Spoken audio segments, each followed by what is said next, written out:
Ian Bick, welcome to the show. Pat, welcome. Or thanks for having me. I'm used to saying welcome, but we just didn't interview. But welcome to Connecticut. Thanks for having me on your show. Thank you so much for the hospitality. I mean, you and Matt have been fabulous. This has been great. This has been a great experience. I really thank you for all this. But let's start at the beginning. Where did you grow up? I grew up I was born in Manhattan. At Mount Sinai Hospital, and then my parents relocated us because they were from the city and living in the city, and we relocated right down the road to a little Jewish neighborhood called Lake Wabika that my dad grew up in, gated Jewish community, and it was my dad's old summer home, and they renovated it, and that's where we grew up, me, my brother, and my mom and dad. Wow. So give us a snapshot. What was it like growing up with your family? What was it like? I would say it was like pretty normal. We were definitely middle class. I mean, we did do a couple of years in private school. My dad was a retired public schools teacher in New York City in Spanish Harlem, and then he became a caterer full time. Oh, wow. Okay. When I was born, he probably had 5 years left of teaching. I think he retired in like 2000, 2001. And I remember going to school with him sometimes and playing on his like prehistoric laptop, like that big brick laptop, and playing like solitary or whatever games he had on there. Yeah. But that was kind of short-lived because then he retired and then did catering full time. Catering was just like a part-time thing at the time. But, we did family vacations every year. We would visit his side of the family in California. They lived in Malibu and Los Angeles. Oh, and wow. then my mom's side of the family, normally around the holidays, we would go to Boston to see her sister for Thanksgiving. And then Christmas, we would see our cousins, or spring break, we would see our cousins too in Rochester.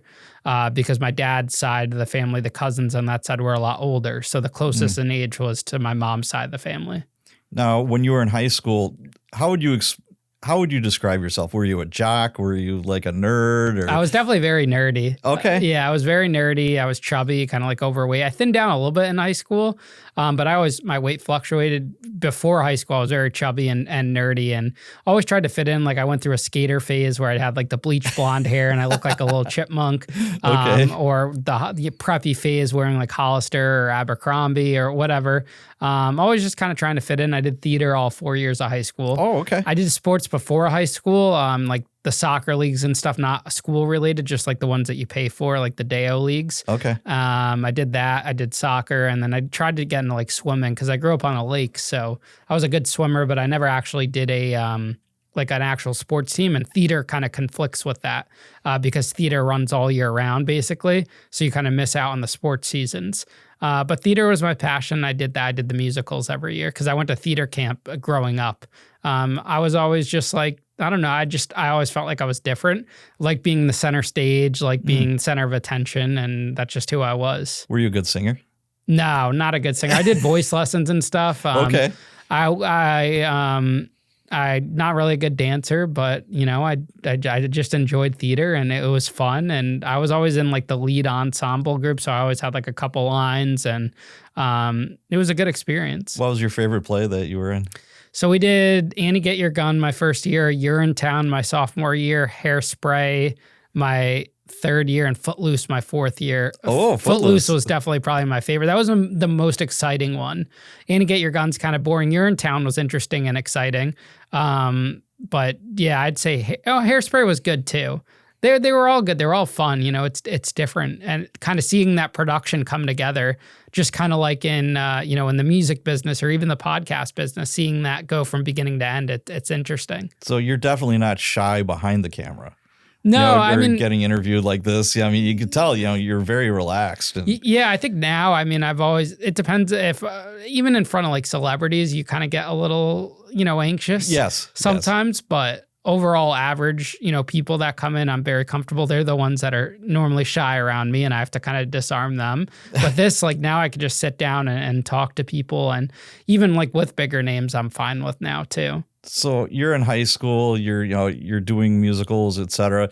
What did you think was your path when you were in high school? Where did you think you were going to wind up? So the first couple of years, I wanted to be an FBI agent. I loved watching Criminal Minds. Okay. I think Quantico was out too at that point. Yeah. Loved watching Quantico. That was my mission, and I had researched that to be an FBI agent. you needed to have good grades, good Yep. school. So I just focused on school. I was in AP classes. I was top of my class for a little while. And I was just dialed in until I wasn't. And then my passion became going into hospitality, into, event planning and kind of following my dad's path. And all throughout high school, I always worked for my dad starting, in middle school. But I always said, I'm not getting into that business because it's like backbreaking work. You make great money, but that wasn't my passion until it ultimately, kind of fell in my footsteps to become my passion. Did your parents ever like try to push you in a certain direction? They wanted me to go to college. I mean, they all went to college. My mom was raised very traditionally in the sense where you got to go to college to get a good job. I mean, everyone in the era I was growing up in, that was the mindset. I mean, every kid that I went to high school with, their parents were all like, you're going to college, we're saving for college, you're going to college. I was probably one of the very few in my school or in my class that knew early on, years in advance, I wasn't going to go to college. And that wasn't kind of my path. Like when we get to like junior year and stuff. Yeah. But, that was the mindset at that time, 2008, 2009, Mark Zuckerberg was just blowing up, for Facebook. And then the Facebook movie comes out, The Social Network, in like 2011 or 12. So people are starting to get wind of there's another path other than college, but it wasn't, it was the outlier. It wasn't publicly out there. There was no podcasters. There was no, I like the Scooter Braun story, the guy that managed Justin Bieber, about how he started doing nightclubs and, skipped out or left college and then started his empire. But that was everyone said the path was you got to go to college. So when you got out of high school, was that when you got bit by the entrepreneurial bug, do you think? No, I got bit by it in end of sophomore year. I did school dances after me and my friend got in trouble and got sentenced to community service. Okay. So I did a school dance for a charity. And then that's when I realized that night, I was 15 and I was like, wow, there's money to be made. You get kids to go to an event. You can make money from this. So I started doing events at the school. I did house parties at my parents' house, like 200-300 people house parties. They let you have 200 or 300 people at your house? I always said there was 20 or 30 showing up because we were already doing the cast parties, which were like 300 or 400 people once a year. Holy cow. We'd get a tent, through my dad's catering company. Yeah. We'd do the dance floor, porta potties, all that. And we did that every year. So then the house parties started happening and those blew up. And then my mom finally put her foot down like junior year and was like, you can't do this anymore. So that's when I moved it to the nightclubs. And I'm building like this Rolodex of being a popular kid in school. And I had just this network. Facebook was starting to be a thing where like Facebook event pages where, you invite someone to Facebook and on Facebook and they're going to come to the event, and just cell phones and group messaging and all that. You could buy those like programs where you could put all the numbers in and it would send the group text out and all of that. So that's where I really got entrepreneurial. And I guess even in middle school, I would sell candy out of my backpack, to kids. And I would have the lemonade stand outside my parents' house. We were always, we grew up being raised by, if you want something like outside of what we would normally have, like say a new Xbox or something, you'd have to work for that. It wasn't just going to be handed to you. So I would do lemonade stands or whatever to make money. So I always had that in me. Wow. So did your neighbors ever call the cops? You're having these gigantic parties at the house. I don't know how residential your neighborhood was. So because it was a Jewish neighborhood, most of the people went to Florida during the winter months and spring months and didn't come back for the summer when school was out. So our one neighbor was only there on the weekends and not there during the winter. And the other one, the house was like for sale or for rent. So we got lucky. And then the cars would just pile up. There was no houses across the street from us. I think one time out of all those parties, the cops came once, and that was for my birthday party when there was actually only 50 people. And we left the music playing longer, so it was echoing across the lake. And so no one was there when the cops came. Wow, that's funny. So how did you jump from doing that to being a nightclub owner? So I did the teen parties. I used to promote at this place called Tuxedo Junction. I rented it out for like $1,500, charged $10 or $12 to get in, and made like 10 or 15 grand a night.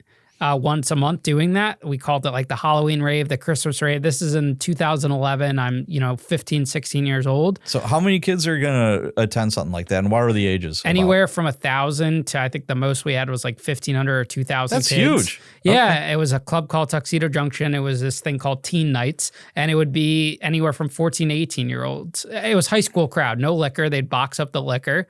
Okay. And that was the thing.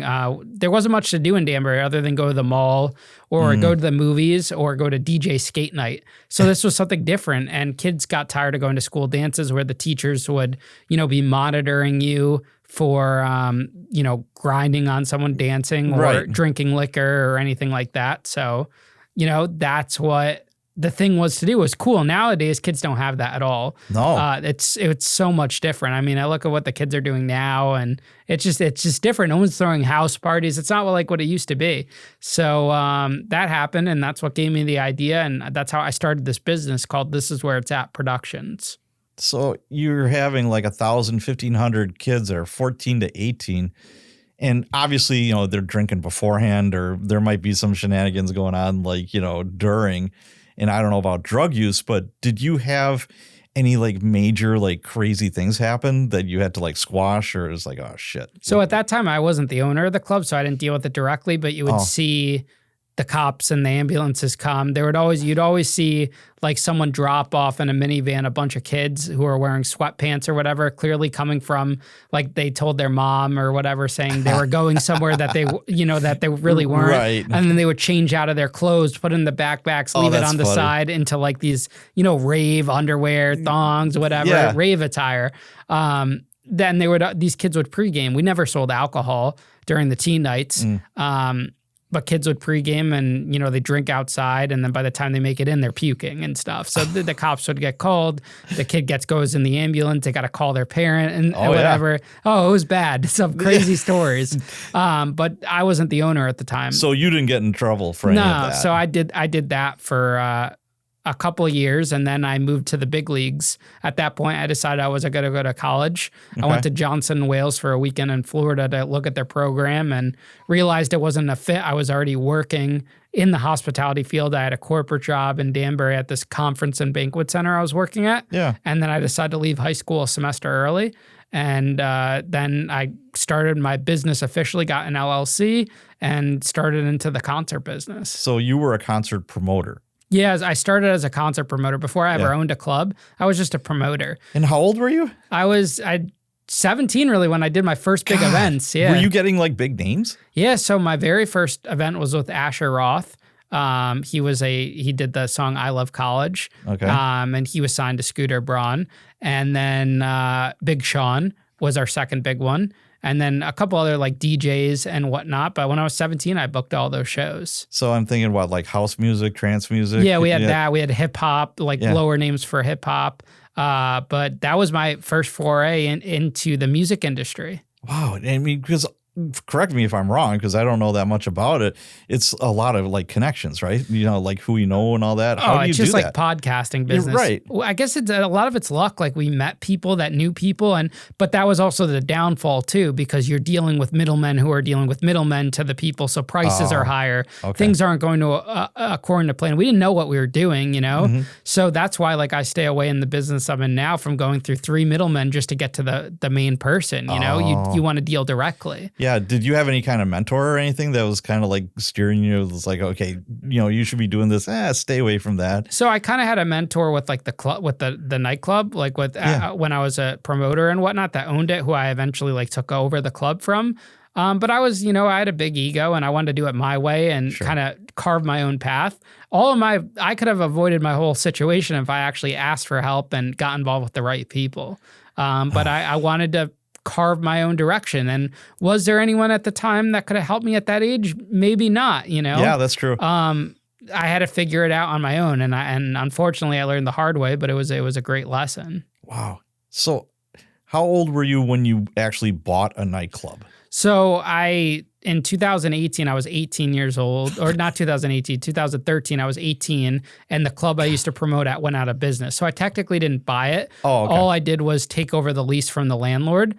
And I renovated it. I put like $100,000 into renovations, and we changed the name. Where did you get that money? So $100,000 doesn't pop out of the freaking sky. At that point, I had raised money from friends and family. So we had started this. It was a mix. Everything was mixed kind of together. It was a electronics business where we were selling wholesale electronics, like Beats by Dre and stuff, which kind of folded very quickly. This is like where the fraud aspect comes in. Okay. So mix that with my concert business, no accounting whatsoever. All the money's getting dumped into a bank account. So just look at it as like one giant pool, like everything's getting dumped in. There's no accounting. We're spending on, anything from actual investments like the club renovations and concerts to buying some clothes or going out to dinner or taking a trip. Everything's just mixed together. Made a stupid purchase of these 2 jet skis. That was like the government's big case, So anyways, we get like $500,000 or $600,000 in from friends and family. And it's me and my business partner who's the same age as me. And we just don't know what we're doing. And we did make legitimate investments, but we also blew some of the money too, thinking that was like our salaries. And we were over-promising, under-delivering. Because of the electronics business, we were promising people a 50% rate of return on their money. So say you loan me 30 grand, I'm saying I'll give you 45 grand back in 30 days. That's how it started, And what would happen was, hey, it's 31 days and I'm not seeing jack squat. Well, at the time we had the money because we were taking money from one, they were all tied to loans. So in my mind, I don't have credit. I'm thinking, okay, you could you can refinance a bank with one to pay off the other. So I just applied it. We're taking money from you to pay off another loan. I didn't know that was a Ponzi scheme. We didn't know about that at the time, I mean, my head's spinning thinking about it. I mean, it was so how bad. do you keep track of that? We didn't, I had some, I was kind of organized with some spreadsheets, but there were just contracts everywhere. And it was bad. It was a mess. People were just giving cash and wire transfers and this and that. But, all said and done, it was about probably $600,000 or $700,000, taken in. Yeah. And it was just one big mess. Now, had all the concerts worked out, we would have had enough money to pay everyone back because the concert business could have been good. But I was way too overly optimistic. Say a place held 5,000 people and you have different tiers of tickets. In my mind, okay, if every ticket sells out, and that's a big if every ticket sells out, at the time I'm thinking, okay, every ticket's going to sell out. We're going to, it costs $100,000. We're going to gross $300,000. We're going to make $200,000. So that's my mindset. Yeah. Nothing happened that way, but that's the way I thought, Whenever I took money from someone, I never in my mind once said, I'm never paying this person back. It was never my intention. It's just once I started losing money, I started telling lies to, stall about why they don't have their money. And this whole thing lasted about 6 months or 7 months. Not that long. Quick. No, that isn't very long at all. This wasn't some years-long fraud thing. I wasn't putting my kids through school or, buying houses or anything like this. This has lasted in 2013 from the time I turned 18 in May to December of 2013. That was the whole fraud aspect of this. You're like 18 years old. I was 18, yeah. I got indicted when I was 19. Dude, my head was firmly up my ass at 18. I didn't know which way to go. And making business decisions, who knows what I would have done if I had that kind of... I mean, even at 30, I still make business mistakes. Not the ones I made before, but, there's no, blueprint to it. And I should have asked someone for help or, saw an accountant, or we did go to a lawyer to ask for help, but it was kind of, poor guidance. And, there was just so many things that we were doing wrong. See, I was thinking it's I need an entertainment lawyer. I need an accountant. I need a bookkeeper. I need somebody that's, you might even need a manager to tell you, it's hey, Ian, no, the numbers don't add up, dude. You think, you're going to, book 5,000, seat asses and seats and it ain't going to happen tonight. What are we going to do? That's just a recipe for disaster. So you're going through all this and you're robbing Peter to pay Paul, more or less. Was there a light bulb moment or something where you're like, oh shit, this is turning south really fast? When the last concert failed.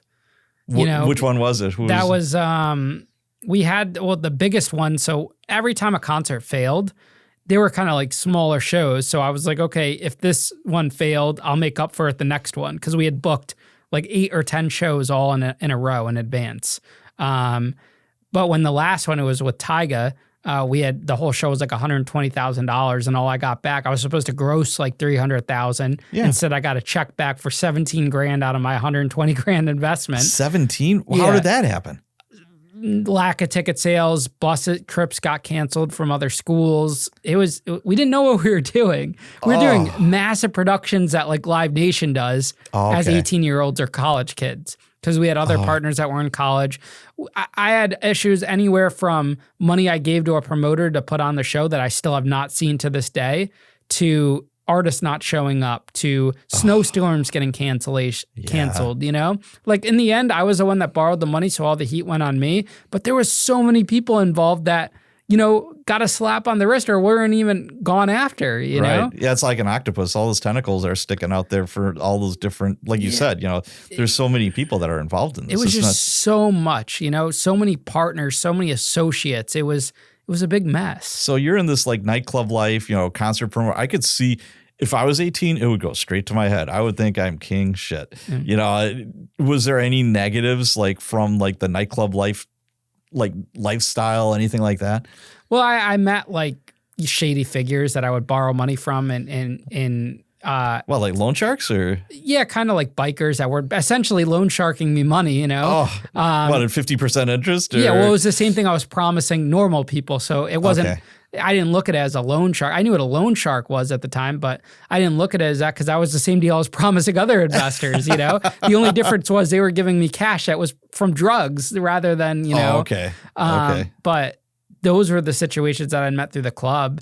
But it was a really terrible time. Yeah, I remember too, just doing my research, you said you had a little bit of a gambling problem. Was that going on at the same time? Yeah, so around like in 2013, I was going to the casino. But you were only 18, right? Yeah, Empire City in Yonkers in New York. About 45 minutes from here is 18 plus. The Connecticut casinos, which would ultimately be my downfall in the end, were 21 plus. That's why I went to New York. But when I first started, my business partner introduced me to it, and I was winning money, and I would use it to pay off people. What did you play? Baccarat. It was all electronic. Oh, really? Yeah, it was electronic. So obviously half of it's like a gamble and a guess. And we would play two machines and take money and just play. But I made off pretty good. Like I'd make money. I use it to pay off people. Yeah. I'd say it didn't become more of an issue until later on when things really started to deteriorate. And I actually opened up a second club after the first one folded that was attached to the main club, because the club was divided into 3 parts. When I took over and reinvented and turned it into Tuxedo Junction again, because it had closed years prior. And that was my second act. Like a lot of people think the club I owned with the big acts was associated with like the fraud and everything. But I opened that up while I was already under investigation by the FBI and ran that while I was on trial up until the day my bond got revoked. What did you say to your parents? How do you explain any of this? They didn't really know anything until the police started investigating. I kept everything, you know, I didn't really live there. I lived kind of at the club at this apartment above it. And I was very, you know, I just kept everything from them. I wanted to do things my own way. God. Yeah, I just, that would be really difficult to keep that from mom and dad. You know, you're still young. You know, you're an 18, 19, 20-year-old kid.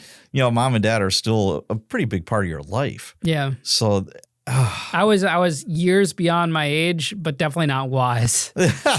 Okay. I mean, in some aspects, you were like way beyond your age. You know, you were thinking really big. And, you know, with the gambling thing, do you think that's just like your personality? You know, it's like you take gambles on things hoping that it'll, you know, pay off. Yeah, I think it was less about like the actual gambling. It was just more like how my mind was wired, and I doubled down on what was working. Like to me, I went to the casino and was able to win money. So that was a Band-Aid and that was able to work, you know? So I think it was less about the rush of gambling and more about like, this is a way to make money and it was working, you know? And I think that's what it was for me. Cause like right now we could sit here and I don't have any itch to gamble. Like I don't really care about it, you know? Maybe I'll do like a sports bet here and there, but nothing big, not like what it used to be, just like a few bucks, you know? Back then it was thousands, and in prison I did it for fun and like for the rush of it, sports betting and whatnot. But I see some people that are like get into these massive holes, like when they have money. Like I'm not one of those people that say, if I ever had like $1 million in the bank, my first mind is not, let me go throw a bunch of money on gambling. To me, I just used it as a tool to try to get out of a hole and chase money. And I think that solving that problem was, getting a job when I got out of prison, that was a revenue of money. Or like the podcast brings in money, so I don't need to go look for desperate measures to bring in money to pay my bills. So you're 21 years old. Things aren't going so great. It's technically a Ponzi scheme. When did you first find out you're like, oh man, I'm in deep doo-doo? So when I was 18, the cops, everyone started turning, they were all kids mainly involved, and they went to the local cops and they started investigating. And then I got to stop you. How did you get on the FBI's radar? That's $1 million question. I mean, I guess from what I've heard afterwards is that the local police, the local detectives kicked it up to the Connecticut attorney or prosecutor who said they're not going to take the case or whatnot. Now, had this been a state case, I would have gotten probably probation, pay back the money, first-time offender, Right. You had no criminal history. Nothing. So then somehow the feds get involved. I think they must have thought it was way bigger than what it was, that there was millions of dollars at play, or that I would just plead out. So I first found out I was under federal investigation when I went to a Department of Banking meeting without an attorney, just by myself, trying to clear the whole thing up, brought them all the documents, the papers, everything. And I was like, hey, here's everything, And then they had 2 postal inspectors waiting for me. I didn't even know what a postal inspector was. I didn't know they were federal agents. And then they charged me with lying to the feds after the meeting. Oh, wow. When did you... So you're 18 years old. All this is going on. You're still doing the promoting. You still have the clubs. The hammer really didn't fall till you were 21, correct? I went to prison, So I got indicted at 19. Oh, you did at 19. At 19, I got indicted. That was it was a year in investigation. And at that point, I had gotten a federal attorney who was close with the prosecution office in New Haven. And they were in touch. We knew when an indictment was going to come. Originally, the deal was I'd be able to turn myself in like you see on TV with white-collar cases. And I've known a bunch that, just, hey, this is the date. I have to go to prison today. They threw that out the window and came with the state troopers and the FBI and the IRS criminal division, the postal inspectors to arrest me at like 6 o'clock in the morning. Dragged me out in handcuffs. The news got tipped off. There's articles everywhere. Oh, and at this point, parents. I'm owning the new club. So all that's going on. And then this was in January 2015. I got indicted, 15 federal counts, wire fraud, money laundering. 15? Yeah, making a false statement. That's what the feds do. They overcharge you. Holy shit. They put all these charges. The plea deal that they offered me was for like a ridiculous amount of time. They didn't want how much? I think it was like 3 or 4 years. It was something crazy. I got about the same time after trial. Okay. They didn't want to give me a deal with no prison time. Did they ever say why? I think they just had a hard-on for the case, The prosecutor, we called him the Silver Fox. He's just kind of an asshole. Even to this day, like, I'm paying restitution doing all this. He's still not fond of me, It just, he just had that hard-on. Even the detective that first started the case, it was like, this was his big case, So whatever it was, and I pissed him off. Like, I had a big head and I had a big ego and I was in their face, But I just feel like it could have went so much differently. But that's what happened. And I go to trial that November. It was almost a month long and ended up getting convicted on about half the charges. Okay. And then a year after that, I went to prison. So you obviously, it's like it was a jury, I assume. Yeah, we did a jury trial. Okay. Yeah. You do a jury trial. Who was your attorney? Were you paying big bucks for an attorney? Were you able to get a public defender? So what happened was that my mom paid the retainer, which was like $7,500, and then he said that we could go CJA, which is like the court program in the feds, where the government pays if you don't have any assets. So their version of a public defender. Yeah, well, so there's 2. There's a public defender, and then there's like the court appointed ones. So I was eligible for that program. Was that person decent, do you think? Yeah, he was a good attorney. The problem is you're going up against the United States. When you go to a court hearing, it's you and your attorney, maybe a paralegal sitting there, right? And then on the right, they're bringing in, it's a show. They got every agent on the case wheeling in files and files and files, making it look like a whole thing. The government side's got 100 people and you're there by yourself, There's no winning unless you have the big hotshot teams that, you look at some of these rappers and celebrities that are on trial, they got so many people on their side, It's a lot. Taking them to trial is no joke, you know? What was the advice from your attorney? Did he say take the plea deal? Things could go really south if we take this to trial? Or? No, he wanted to take it to trial because he believed in, like, our defense was one, intent, you know, my age, and that the parents, like, if you're 50 years old, these parents had money, you know, you don't just give a kid 50 grand if you don't have any money. Yeah.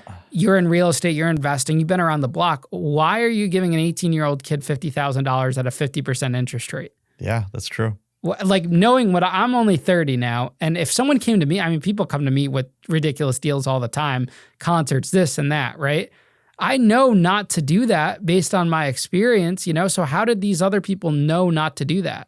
Was there ever a point you're going through this trial that you said took a month? Was there a point where you're like, oh man, this is not going to go well for me? No, it has its ups and downs. I mean, like you have, you know, some scares, and then it counters. Like, my business partner testified because he got a sweet deal where he got a misdemeanor in the state, only had to pay 30 grand restitution. But that part in the trial, my attorney had a whiteboard out and he like lied 100 times, you know? Oh, wow. But it's so hard in these immunity, like when you have someone cooperating, because they'll go on the stand and say, yeah, we planned the whole thing and this and that, you know? This was, I take accountability, and it's hard. How do you beat that? You know, in a fraud case, it's all about intent and he said, she said. That's what the whole case is. You know, obviously there was transactions on paper, but it's the mindset behind those. So how many people like got sweet deals to rat on you? Just one person. My business partner. And then there was a bunch of people that testified. It was like a high school reunion, all the kids testifying and stuff. Hey, he was in plays. He's a nice guy. I mean, what the hell? You know? Yeah. So, but I mean, it comes down to intent. And clearly, I guess the biggest thing about this case is like people invested, they're out money, they're saying they're defrauded. Okay. It's kind of like it's easy to say that, you know, that's what happened. But there's so much more to the story, which is why I wanted to go to trial. Oh, man. So the trial ends, you're found guilty of about half the charges? Yeah, about 7 of them. I mean, how did that feel? Where you're like standing there, was your stomach just dropping? You're like, oh man, this is the end. I mean, it sucked, but to be honest, like I think what distracted me from the trial was that I had the club going on. So I was running the club, doing these big acts. You're still doing that as you're going to trial? I'd reopened the second part of the club because the first club I owned failed. And it was a non-alcoholic club booking big names, like the biggest names in EDM, like Steve Aoki, the Chainsmokers, all these names. And I was doing that. And because my goal was, okay, build the brand, sell the club, pay off everyone. Everything goes away, you know? Right. Never got to that point, but that was my goal. So I think I had that. I'm very like mission and goal oriented. Like once my mind's on something, like it's it, you know, I'm all in on that. Now, you know, you're found guilty. How long before the sentencing? So sentencing was November, like the day after Thanksgiving or the day before Thanksgiving, I was convicted. Sentencing was scheduled to March. That kept getting pushed back. Oh, wow. That's really far back. Yeah. Yeah. So I didn't get sentenced till October of the 2016.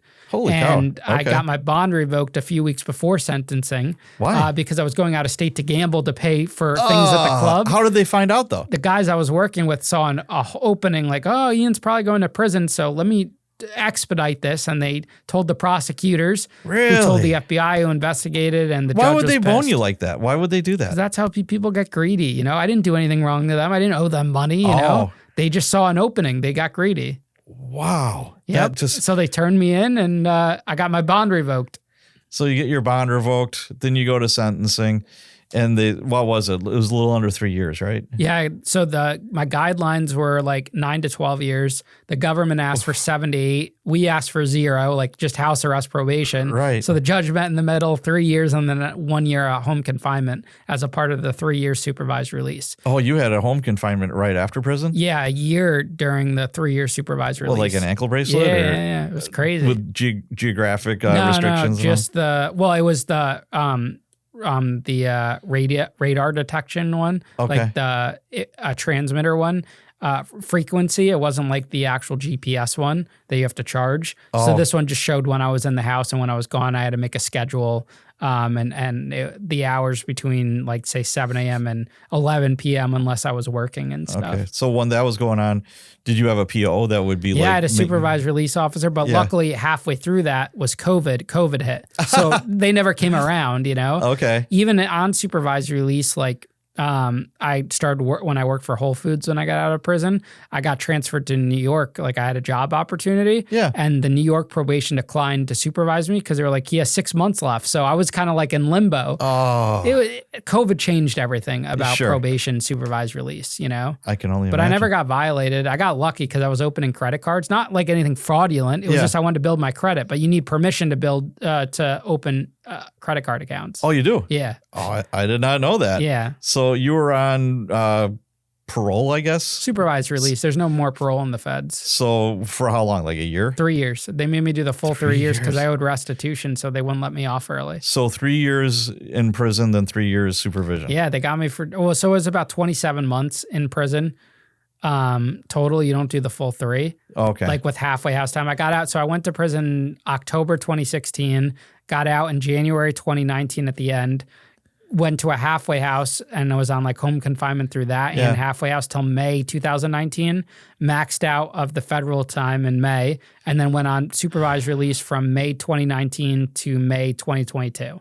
Damn. So 3 years ago, a little over 3 years ago, I got released from supervised release. So It eats up your life when you think about it. yeah, I mean, that really is. I got charged in 2013. I got off in I got charged in 2015, but the investigation started January 2014 to to May 2022. You know, what is that? 8 years plus the restitution, you know, that still follows everything, you know, the ramifications of it. It eats up your whole life. Wow. So you didn't have a chance then. It was like, man, this is my last day before I go into prison. I'm going to have a steak dinner. I got I'm my gonna- bond revoked. The last thing I ate was like Mexican food the night before. Oh man. Yeah. Oh. I didn't have anything. I had to interview so many fraud guys that they had the luxury of, you know, turning themselves in and this Yeah, and that. exactly. You hear And about they- just like this big meal they have, or Yeah, they, going to a camp. I didn't go to a camp. I went to a low security prison where everyone thought I was a sex offender. Yeah. So prison life. What was the most surprising thing about prison to you? I would say the contraband, probably. Like just even at Lowe's or what I hear about. I never went to a medium or a max, but just hearing about it, like the corruption, like what guards are doing and the amount of drugs. But I mean, when I went to a camp, even at the low, when, you know, you see how many cell phones, you see the drugs, you see the liquor, you know, is this prison?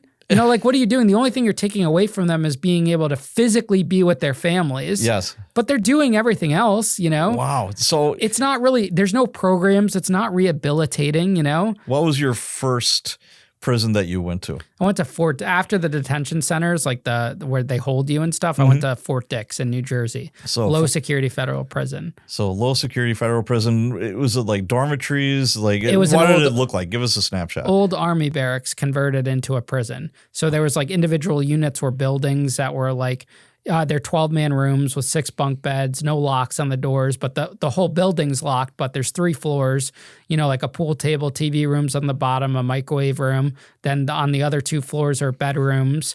At each end of each hallway, there's 2-man rooms where like the orderlies sleep or people that have been there for a certain amount of years. And then there's like 2 bathrooms on each floor, like an old bathroom, a brick bathroom type thing. So were they like communal showers and bathrooms? Or? Yeah, individual stall showers. Oh, okay. But at the detention centers, there's communal showers. Ugh. But yeah, individual stalls, individual for bathroom and shower. Man. So you're in this low security, which sounds okay, but there's no guard towers or huge fences with razor wire and stuff, or is there? There is. Yeah, the camp, Okay. there's none of that. The camp, there's no fence. Like we Okay. were running through the woods to sneak in McDonald's and, you know, people were going to the local motel to hook up with their wife. But yeah, at the Lowe's, there's 3 like layers of fencing. They have a perimeter truck Okay. and all okay. that. But there's movement among the compound. Think of a college campus fenced in. That's what a low is. So you're in a low security prison. What was like a typical day? What did you do all day? So, I mean, I worked out, watched TV. What kind of gym do they have? So at that one, they actually had a weight pit. Some prisons still had the weight pit, but that's kind of like politically ran where like you have to be a part of certain groups and they charge to get in or whatnot. I didn't work a job. Like I had, at the first prison, I paid the orderly like my salary, which was like $30 a month to clean the bathrooms or whatever. And just watched a lot of TV. I played a lot of cards, spades. Slapping spades? Yeah, I shot dice. Yep. And that was what I did all day, you know, or I was on a cell phone. Wow. So, you know, you're talking about there's contraband, there's alcohol, there's drugs. I mean, how many guards were there? Like, do you know the ratio between guard to like convicts inside? Well, I'll tell you, in like the units had like 400 people, and there's only one guard in that whole So unit. how the hell does one guard 400 people? They don't. They sit. There's no cameras in these buildings. First there of all, isn't? no. There's one camera in front of the guard's bubble. He sits in as a cool guard will sit in the office the whole night. A bad guard will make rounds, shake down rooms, this and that. Yeah. Or occasionally do a round. But the bad guards will like hold their keys, do shakedowns. But for the most part, they sit in the bubble downstairs. If there's an emergency, they have to call for the compound where there's a team of like 4 or 5 officers that come in. But you could see them coming from a mile. You knew the place was getting shaken down when you're looking out the window. They'd have lookouts, and in these units, you could see them coming. 4 or 5 guards coming, because then the front door would have to get unlocked and stuff. But if there was like a riot, like someone could very easily commandeer that building, you know, Right. and hold it down. Wow, because they're not armed.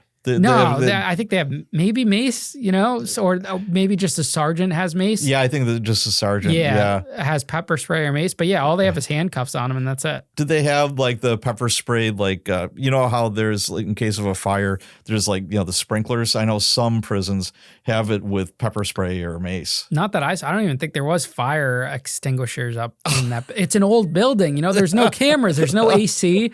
You're cooking in the summer, you know. Oh my gosh. Guys put like sheets on their windows to try to keep it cool. There's big fans in the hallways at the end of each end. It's like the hood. You're literally in the hood in these buildings, you know? Wow. It's crazy. So what kind of contraband were you able to have, and what did it cost you? I mean, at that point, you could get a cell phone at the Lowe's for like $2,000, $1,500. Where are you getting the money from? You'd get it from the outside, like you'd have your parents send it in, or So your parents didn't disown you? no, they didn't disown me. Okay. And so then, mine would. They'd be like, yeah, you're on your own now, Buster. no, my you know? dad took care of me a lot, like sent me money every month, made sure I was good. You'd get on someone's cell phone, you'd say, hey, Western Union it to so-and-so, or Cash App. The Cash App's big. Really? And then normal money, like on the compound, say you want to get a haircut or something, that would cost like 5 mackerels, which are the pouches of fish. Or say you trade ramen noodles or books of stamps or anything like that. Oh man, did you have? This is probably a silly question. Did you have any kind of internet connection? Yeah, well, there's no Wi-Fi in there, but you use data. So like Boost Mobile is the phone plan everyone used, because you can use like a fake name to sign up for the unlimited. And this is plan. all contraband. All obviously. contraband. Yeah, this is all the only thing you can get like that's legal there is a MP3 player or a radio, and then TV use. I mean, now there's like tablets and stuff, but we didn't have any of that back then. Wow. Yeah, and then there's a computer for an email system and the wall phones. Yeah. Where they charge you like a few bucks or whatever. Yeah, they're all collect calls. Yeah, collect calls, and then the email system, you know, to there's a email prison someone. email Prison system. email. It's called like True Links or whatever. Yeah, the I forget what TrueCore. it's called, but there is. Yeah. Yeah, so that's what you could use too. Those are all legal systems. Man, so when you were there, did you have like a cellie? You had a bunkmate? Like, or how many guys were you in there with? So I was with 12 guys in our room. I think our room was filled maybe at 11 because people come and go. Yeah. But I had a cool bunkie. I'm still friends with him today. He was a big jacked Asian dude named Bolo. What'd he do? He sold Molly to like raves and stuff. We bonded over like the music industry. Yeah. Yeah, so that's what he did. He got like a long sentence. He just came home a couple He of years went federal? ago. Was he must have been a dealer then, huh? Yeah, he was a dealer. He was dealing drugs at these things. So I met him. He kind of showed me the ropes. And then bunkies at other prisons. I still talk to someone I've met pretty much at every prison. I'll have guys in my DMs now be like, hey, you remember me or this and that. It's funny. Well, you're kind of, you're kind of famous now, so they're going to be coming out of the woodwork probably. They see me, and we all keep in touch of like who went back to prison, who violated, who did this, what's everyone doing now. I had dinner with one of my bunkies at the camp a few weeks ago. He was in the city for his birthday, so we went out to dinner. So it's just interesting, but those are lifelong relationships you form, Now, the people that you're in there with, I do know with federal, like talking to and interviewing other people that have been through the system, some of them start out like in the max and they're weaned down to the low. So you could be in with somebody like you that, got busted for a Ponzi scheme with a murder. Yeah, at the Lowe's, at the camp, so that you can't have a violent crime. You can't be a sex offender. But at the Lowe's, you could. Oh, yeah. If you have 20 years or less on your sentence, you can be, at the low. So there's brutal sex offenders. There's murderers, anything. I mean, murder's not as common in the feds unless it's like a RICO case or something, Yep. or it's like a federal one, but those are probably going to be kept at the higher level. It's mostly like RICO that were charged with murder or whatever. So like biker dudes, mafia, not so much anymore. That's kind of dying out. And most of the ones that did commit a lot of murders took plea deals and, did their time, and they're out now doing podcasts talking about it. Absolutely. So how many times did they move you? I got moved a lot. I got moved more. I mean, that's really what was the best thing that could ever happen to me, because had I just taken a plea deal and gotten maybe say house arrest, we wouldn't be here today. Okay. My whole story and building a platform came from the prison stories. I was, everywhere. I went all the way to Oklahoma, to Chicago, to Wisconsin is where I did my last year. I was going to ask you. I was in Oxford, Wisconsin. Oxford, okay. Yeah, and I flew out of the Madison airport to go. Correct, and my first bunkie there was from Milwaukee. Him and his dad were running a, you retired in 2019? No, in 20. Oh, 2020? Yeah, so you definitely knew of this story. They were called the Gills. They owned a convenience store in Milwaukee. Okay. And they were taking food stamps. And they ran like a $2 or $3 million food stamp, a dad and son. That happened all the time. Yeah. I mean, there are a lot of fraud guys from Milwaukee. I had another guy from Milwaukee that I was there with, that his dad and him, it's always like it's these Indian guys with the dad and the son. Yeah. They ran like a teacher. They were getting like teacher tax type money from the school or Department of Education, and they both got like crazier sentences. And the dad and the sons don't speak to each other anymore because one flips on the other or something. They'd flip on their own family? Crazy. Yeah, the dad's like one dad got longer than the son or vice versa. But yeah, I was there. A lot of Milwaukee, like mostly Milwaukee, I'd say were in there. And then there was a lot of guys from Chicago. I bet. Yeah, but mostly like gun charges or drug charges from Milwaukee. Yeah, I could see that. That were at Oxford. And Oxford had a camp and then a medium at the time. Now they closed the camp and I think it's just a low. Now, going back to, like the low or the camp, where did you hide all this contraband? It seems like there was so much of it. People come with creative stuff like hooch they would hide in the walls, like in the bathrooms, they'd like and put a string in and like lower it down. They'd have magnets on the phones that they'd glue on that would go like under washing machines in the ceiling. At the camp, I hid my phone under the bunk. We had the construction crew that the inmates work all the jobs come and drill a hole under the cement where like the border of the door of the wall frame was. And they drilled a hole and I was able to tuck it in and put the border back in on it underneath the bed. So people get creative, they have it everywhere. We had a cutout behind their door with a mirror in front of it. There's just different ways every time. Now, do you ever go to bed and you're dreaming? Do you ever like dream that you're still back in prison, or do you like wake up and you're like, okay, I'm home. Okay, I'll that's have good. nightmares, that I'm in prison. Not like experiences from the past, just like new experiences that haven't happened, just like being in prison. So that does happen, or getting like arrested or whatever. And then you wake up and you're like, holy shit, even though I'm not doing anything wrong, it just, I think it's always going to be there. Is it lessening with time? No, I mean, it's just random, I think you just have those. Maybe something just triggers it?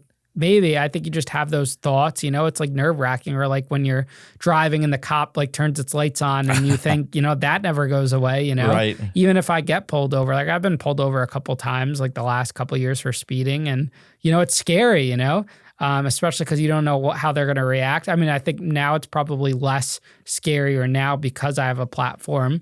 Yeah. Most of the time a law enforcement officer would know me and stuff, even though I don't know all these guys that keep getting breaks on tickets. Like I talk to so many people, they let them go. Me, I get a ticket every time. I've never once gotten a break.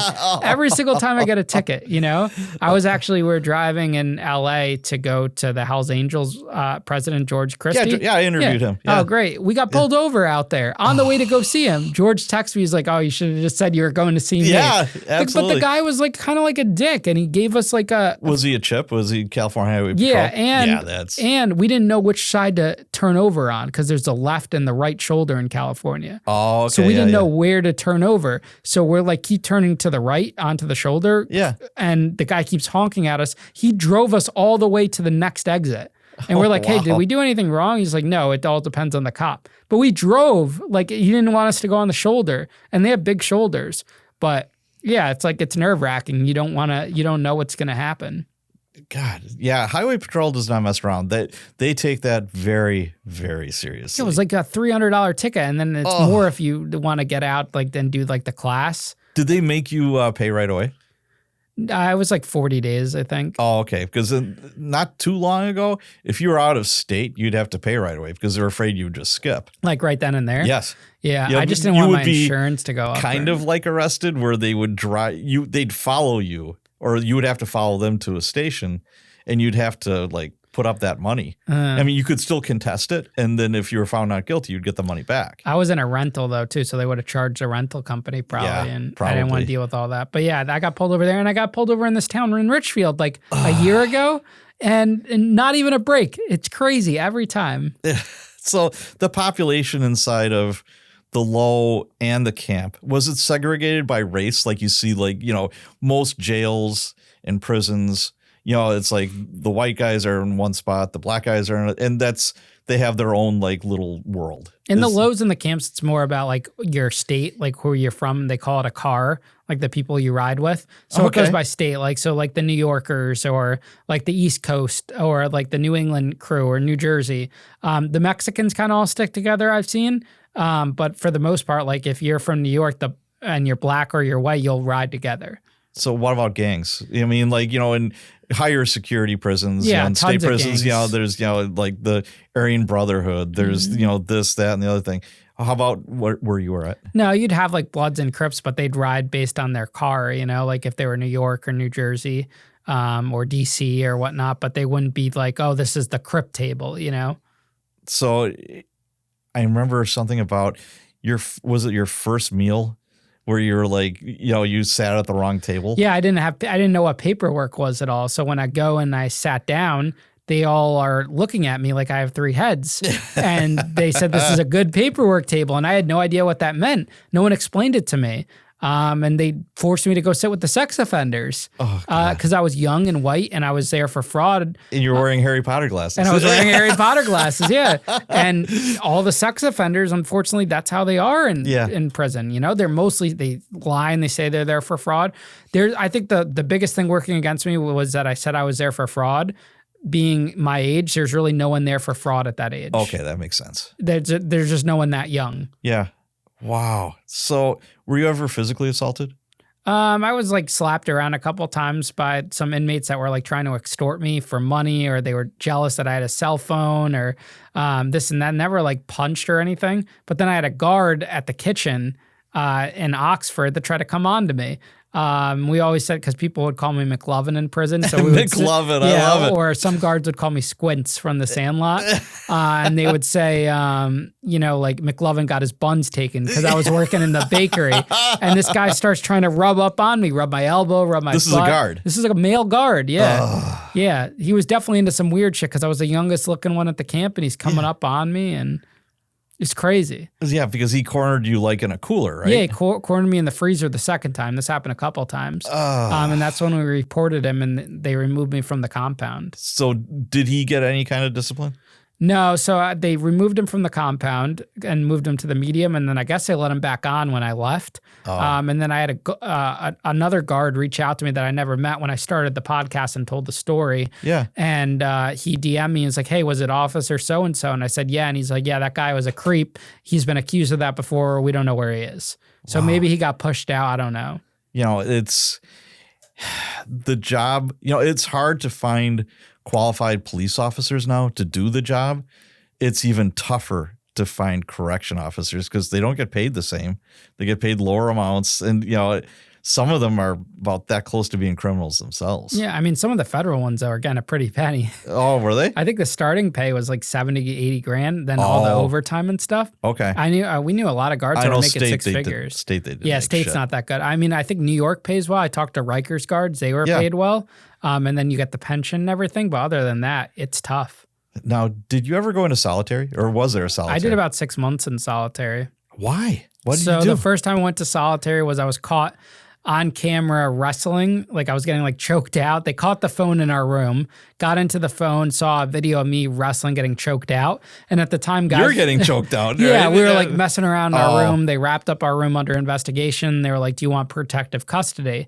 And I was like, "Yeah, get me out of here. I want to go to a different prison." I was like, "I should be at a camp." Yeah. So they agreed to send me to Danbury. You know how long it took to get from New Jersey to Connecticut? It's an 1.5-hour drive, but it took me 4 months to get there. Holy cow. So they sent me from New Jersey to Brooklyn, then to Philly. I got stuck in the shoe in Philly for like 4 or 5 weeks because the hurricane in Puerto Rico happened. They stopped transit. Then from there, this is called diesel therapy. This is what they do. And then I got sent to Brooklyn, then to Danbury. I finally make it to Danbury. Prison's 10 minutes from here. It's my hometown. Yeah. A low security prison, not a camp, but it was a low, and I could see my family more regularly. People knew me there. I knew what paperwork was. I knew some of the guards. Everything was good. I'm on the yard for less than 24 hours. Didn't even meet my bunkmate. And they call me to the lieutenant's office, place my hands behind my back, and they escort me to the shoe. And the shoe's like solid. It's like Alcatraz there. It's 3 tiers tall. You know, it's 3 thin tiers, metal bars, you know, like what you see in the movies. I later find out, like a week later, it's because I dated a guard's cousin years ago. He reported that he knew me and it was a conflict of interest. So that threw you into solitary confinement. Yeah, on an admin hold. And I waited there for... So it wasn't discipline. No, I waited, but it's the same thing. There's no difference. So it was for your own good? Yeah, it's like protective custody, admin, or disciplinary is all the same there. So what's a normal day when you're in the shoe, when you're in solitary? So there, I mean, you read like a book a day. I'd have my parents send me books, or they had the book cart, and I read like the Harry Potter series, tons of James Patterson, Michael Connolly, like all these different books. I would write. I started trying to write like a book, and I'd write notes and do push-ups, and rec is literally in a cage outside every morning. I'd skip rec most of the time, but then they made me the head orderly because one of the guys left and I was just on admin hold. So I got to paint cells. I would paint all the cells white, do laundry, pass out trays. So I got to stretch around, sweep the tiers. So you weren't stuck in one little cell 24/7. When I was in the shoe, the first 3 months I got for 3 months. Yeah, I got to flex around a little bit when I became an orderly, but for the most part, you're in a cell. It's like a little bit smaller than this room right here, you know? It's crazy. I read Danny Trejo's biography, and he was talking about when he was in solitary in San Quentin. And he said that what kept him sane was he would actually watch a movie in his mind from beginning to end. I don't know. I couldn't do it, but you know, he's like, yeah, he said, tonight I'm going to watch, you know, The Sound of Music, or whatever. And did you ever find yourself doing that kind of stuff? I would have I would replay like conversations, like ex relationships or friendships or just moments in time. I did that a lot, but reading really helped get me through it. Like I did that for, every day. You'd read a book a day, you know, you'd sit there and you'd read. God. So how long did it take you to hit a camp? Because that's obviously lower security. That's so I got to the camp in January 2018. So that was like a year and 3 months or 4 months into my sentence. Okay. So I hit the camp and I spent my last year at the camp from January 18 to January 2019. And I was 23 when I got out. I was turning 24 in January 2019. So your last, like, say 3 or 4 or 5 months, you're probably walking on eggshells. It's like, I cannot do anything to screw this up. I want to get the hell out of here. That's why I didn't want to report the guard originally, because normally they'd put you in the shoe, you know, to remove you from the compound. Oh, okay. But they left me on the compound and I went to the halfway house in January 2019. But I mean, some guy's feeling you up, you know, he's a guard. My first instinct would be like, I'm going to punch you out, dude. You know, I didn't want to get in trouble. There's no cameras, nothing. That's the thing. He could say, hey, you know what? This convict Bick here, you know, punched me for no good reason, you know, blah, blah, blah. Then how many years would have that tacked onto your Probably sentence? 5 years, you know, for an assault charge, you know? God. I mean, everyone says in the comments when I tell that story, you should have hit him, this and that. I'm not staying in prison, you know? No. I'm not doing but then at the same time, I was leaving the camp to bring back bags. You know, I shouldn't have been doing that. You weren't scared that you were going to get caught? I think it was just the adrenaline, like chasing. I was bored and chasing that adrenaline rush. But had I got caught, I would have got more time. Like, how far away from camp? I was still technically on the ground. So I wasn't doing, I think that would have just been an out of bounds. Okay. The real people, like I would never actually leave the grounds. Were there guys that like left the grounds? They would leave. They'd have a guy on a contraband cell phone looking out to make sure they didn't call count or anything. Yeah. they would leave and go to the local motel. And bang their wife. Yeah, or girlfriend or whatever. Right. I mean, at that point, it was during the government shutdown. The guards would come and just stay in the office all day and night. They didn't give a shit. Now, with the advent of drones, were there any? Not at my time. Yeah, I'm thinking like now, how easy would that be to have a drone just pop something into the woods or whatever? Yeah, the drones are doing everything. They could just do. You could even buy a drone and crash dummy it, just crash it into the yard. It's crazy. Yeah, because they're obviously they're going down in price. The more readily available, et cetera. Man, so the day came. You're finally released. Where did you go?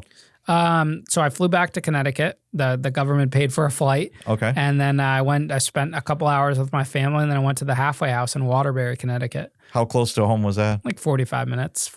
So what does a halfway house look like? What is it? It's worse. Really? If I could do it all over again, I would have stayed in prison than go to the halfway house. No kidding. It's supposed to be to rehabilitate you, but it's really to kind just of ease you back into society. Yeah, it's really right? just a for-profit type of organization that makes money. The food's worse. There's strict rules, like petty rules, Like what? Just like we couldn't have a cell phone. Like you could have a flip phone, but not a touch screen. Okay. Certain curfew hours, like everything had to be verified where you're going to apply for work, and they baby you. It's a bunch of like college kids that work there. The counselors or case managers that want to become actual have careers just use that as a stepping stone, Okay. They don't really care about you. It was a shitty experience, So there was no, okay, Ian, you're going back into society. What are you going to do? No, they don't care. They're not setting you up. When I said I had a interview at Whole Foods lined up, they didn't believe me because they were like, oh, felons can't get a job there. It wasn't even on their list of approved, places to go. Yeah. It's just so silly. Halfway houses suck, There would be guys that would literally just walk out of bounds and say, take me back. I'm done with this. Wow. It's just so petty and it's dirty and it's just not ideal. Very restrictive. Damn. So, I did that from January till May. Okay. But they let you on home confinement during a piece of that time too. Oh, okay. So you could go halfway home. house. Yeah. In February. And then I violated because it was like home confinement by phone where they call the phone. So you can't have call forwarding on. But it was on my system. So they sent me back to the halfway house for 2 days. And then they sent me back home. So it was so silly. So how long were you doing the halfway house thing? That was from end of January to May is when I was up. Okay, so you're out of the halfway house. And then supervised release starts, yeah. So you move in with mom and dad? Yeah, I was there during the home confinement on halfway house, and then I got an apartment. Okay, so then you got an apartment. What were your parents saying through all of this? I mean... They just think the system's so screwed up, all the rules and the supervision and all of this. My dad hates the government, thinks it was very excessive and everything, and it was definitely a bad period of time. Wow. Did you do anything to celebrate once you got out of the okay, I'm not free and clear, but I'm kind of free and clear? Not really. I don't think I really felt free until supervised release ended. Okay. Because then they don't have that power over you. But I guess you even past that, you don't really feel free till all the restitution's paid off, Right. Because technically they could do something. But if you're actively paying and making payments and stuff, I think I earned some credit when I emailed them randomly over the summer saying, hey, I just sent $150,000 after the Mr. Beast thing. They didn't have to chase me for it, you know. I was able to send that email, and I think they were shocked, I'm surprised they're just not taking it out of your X amount out of your checking account or whatever every month. They just go off of what the judge ordered, which is that I pay $1,000 a month. Okay. Every month, so I do that. All right. Damn. So, Mr. Beast, how soon after you were released did you do the Mr. Beast challenge? It was years ago. So I got out in 2019. Mr. Beast happened in 2025. So it was 6 years. I worked at Whole Foods for 3 years before I started getting into content. My friend that was the old videographer at the club convinced me to start sharing my story on TikTok and stuff. And I was so against talking about prison. I was uncomfortable, didn't even talk to my parents about it or a therapist or anything. And then I tell this video about being in solitary and it goes viral. And ever since that day, that was in like August 2022, I told TikToks in my car for months. And ever since that day, I've just posted, every day. Have not missed a day posting, no matter what. Wow. So the brand grew. I quit Whole Foods after, becoming a manager and doing well and establishing my life. And just made content, then started the podcast in January 2023, and then turned it into kind of like a business, like with different streams of revenue and everything, learned, grew, and moved into this place in 2022, and then, or end of 2023, and then kind of just evolved it. And then I got reached out to for Mr. Beast this past February. Was it just like a talent agency, or how did you get picked? It was a casting agent that reached out. Casting agent, okay. And then didn't hear anything. Do they know you just through your podcast? They found it online. That's what these casting agents do. Okay, gotcha. And then a couple days before I actually went, they said, "You're in." I didn't think I was going. And then we stayed up all night editing all the podcasts I had saved up, like 70 episodes to release while I was gone. No one realized I was gone. Oh my gosh. Except for the people that we said we had to cancel and move them to later this fall. So tell us about the Mr. Beast challenge. What was it? That was crazy. That was harder than real prison because there were strict rules, no cell phones, no contraband, You're eating what they're feeding you. There was it was strict, I celebrated my 30th birthday in there. I think the hardest thing about that challenge mentally was the first time I was in prison, when I got sent to prison, I was escaping a bad situation, like no money and business failing and nothing going on for me. Then I get out, rebuild my life, have a great life, and I go away for 100 days. And it makes you really appreciate it. And I don't think I would ever do something like that again. It was definitely challenging, So what was the premise for people who don't know what So it was, survive 100 days in a prison that he built with a cop. So I did the 100 days and we each won $240,000. Wow. So obviously they would mess with you. It's like, hey, you could have this gourmet meal for X amount of money, or you could have there's different challenges. Yeah. We had to break a rock to get a key to win $100,000. We had to it's psychological, they do all these things. So you said that was tougher than real prison. 100%. Yeah. People were lighting me up in the comments and stuff, but it was hard as someone that had been to prison, regaining your freedom. Maybe it was easier on Lenny the cop because he had never had that break. He was doing everything with his family. He had a career, all of these things. So I think it was definitely tough on him. Yeah. It was easier for him to do it. So you got a break, you got a break from your wife, your kids, and everything, Now, were you having flashbacks or PTSD not really. or anything like that? It's like, oh shit. It was more like an inconvenience, with the toothpaste and the little baby toothbrush and using the prison toilet and stuff, more annoying rather than anything.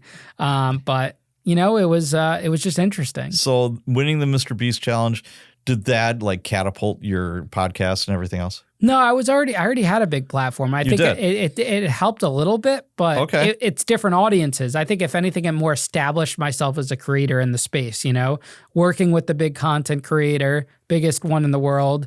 But my brand is separate, It didn't blow me up in that sense. I had my following. I had 1 million on TikTok. I had a certain amount everywhere else. So what's scaling me right now is just being consistent, posting, doing interviews. I'm pretty much recording an episode every day.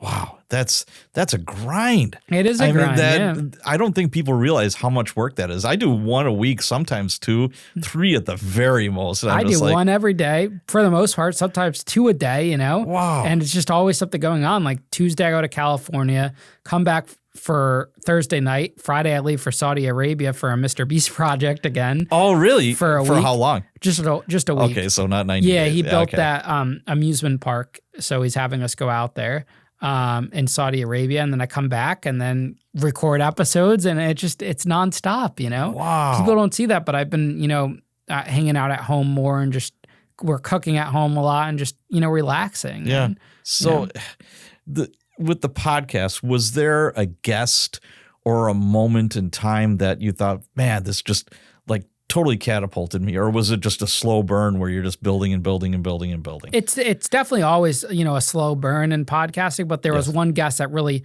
it was my first 10,000 view one on YouTube, and helped the audio on Spotify and Apple go up, get me over that 1,000 mark, which is so hard to obtain. People don't realize how hard it is. Exactly, yes. Even the big influencers that have millions of followers can't get 1,000 views sometimes on an episode. It's so hard to build an audience. Yeah. But it was the JD Delay episode, because I had him do the episode shirtless, and he was like a prison shot caller, and he had the look, he had the tattoos and everything, and it did well. Who is this again, JD? JD Delay is a big prison YouTuber. He's got over 1 million followers. He's a very polarizing character, and that did 10,000 views on YouTube overnight. Wow. So that kind of helped me. And then I went to 2 episodes a week, then 3, and now I do 5 a week. Holy shit. What's the future for the podcast? Just continuously getting guests. I definitely want to get bigger names. And we're starting to get into bigger names. My episode with George Santos comes out tonight, the guy that just got pardoned by Trump. Yeah. And, just continuously growing it. There's so many stories, there's so much content, and just, make it better every time. Wow. What's your definition of success? I would say definitely being able to enjoy time with family and having that freedom. I definitely scale my success now. For me, growing up, it was always about money. Now it's less about money and more about time and enjoying life. I look at a few years ago, I was doing backbreaking work for a job that could get rid of me tomorrow, Right. And they control your destiny of when you get promoted, if you get promoted, all that. And now I have a career. I'm not maybe successful financially because I still have debt that I'm paying off and whatnot, but I'm successful in the sense where I created a business where I could do what I love and actually make money from it and support myself and grow it, and I don't have to report to anyone. So let me ask you this. Now, Facebook, Instagram, TikTok, TikTok almost went away, supposedly, and maybe there's threat of that again. All this is highly volatile. Or you could get kicked off certain platforms very easily. Do you have plan B? I think it's just all about having different revenue sources. Yes. So we grew very diversely. I always grew my channels independently, at the same time.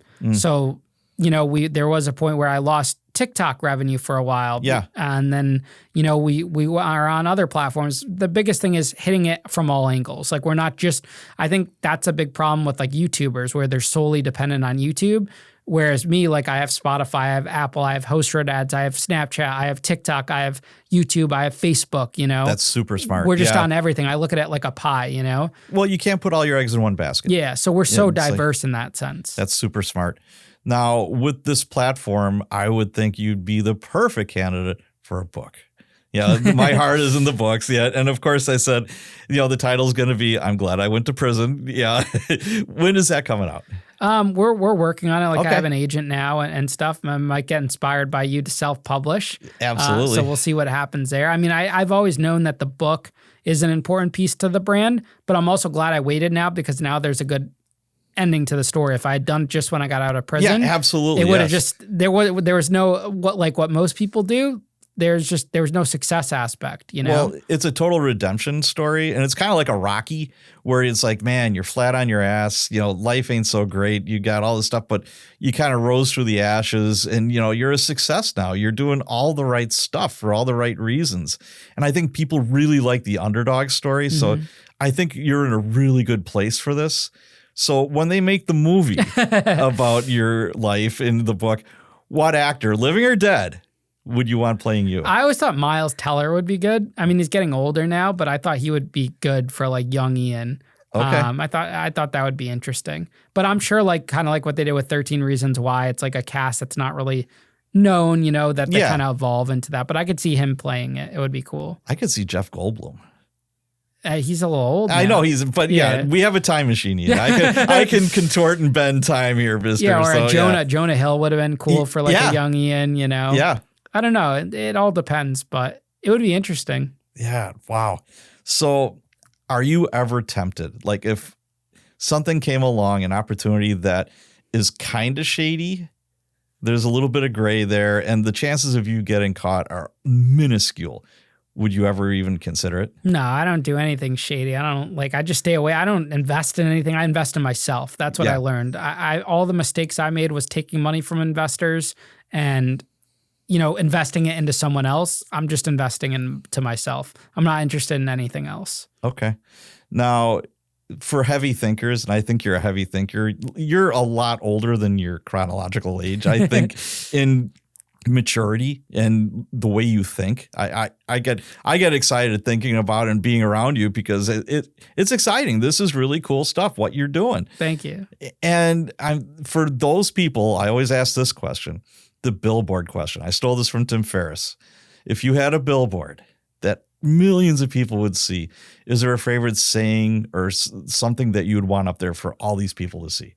I would say, it's don't give up, be consistent. I owe all my success now to being consistent. So many people will come and say, I'm doing X, Y, and Z with, say, like podcast or social media. It's not working. And you look at it and they've done like maybe a couple episodes or they've given up after 10, Or they suck. Yeah. But even then, like, I won't tell you suck until you're doing all the things. Okay. Are you posting every day?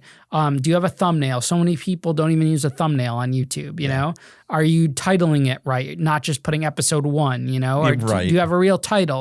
All of these things that go into it. And then if you're doing all of that for 6 or 7 months and it's still not working, then you have to look at your interview skills. Yeah, very true. That's awesome.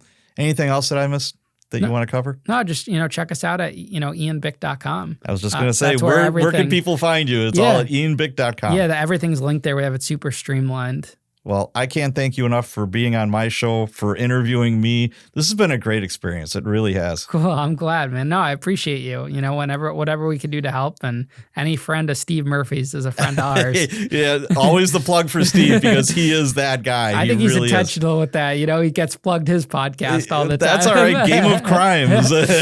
No, Steve's a good dude, and I'm glad I met him and everyone else in his community this year. It's been really cool to sit and meet with everyone. Yeah, he's introduced me to a bunch. And I can't say enough great things about the people that he's introduced me to, including you, and, a lot of cops and you. And yeah, it's worked out really, really good. And he's just such a nice guy. Yeah, I like the law enforcement community more now than the criminal community. All right. Well, thank you so much. Yeah, thank you.